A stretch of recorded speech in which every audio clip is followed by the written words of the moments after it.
jyawibukagushima nyamuneka umuntu wakugiriye neza akabikira niyo barakutije bipe then bipe kuko kuri iyi si nta muntu utarasaba bipe. Umuntu wakugiriye neza wese ukibuka kumushima. Twebwe abantu ukuntu duteye dukunda kenshi cyane kwibuka abantu batugiriye nabi, kwibuka umuntu wakuvuze, kwibuka umuntu wagututse, kwibuka umuntu wakwica cyangwa wakurogeye.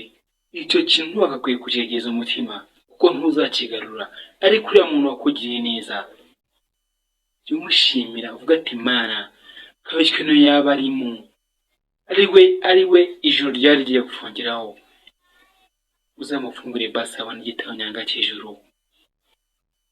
Ese waba uzi neza yuko isengesho ryose wakora, ikintu cyose wasaba utareka gushimira mugenzi wawe kitacirwa?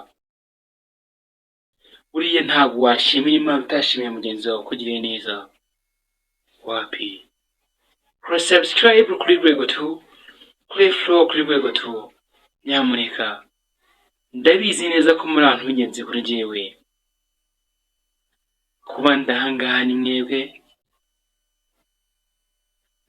kuba muri ahangaha ni njyewe.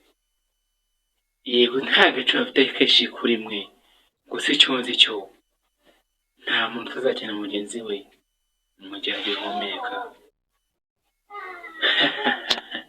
Please subscribe there.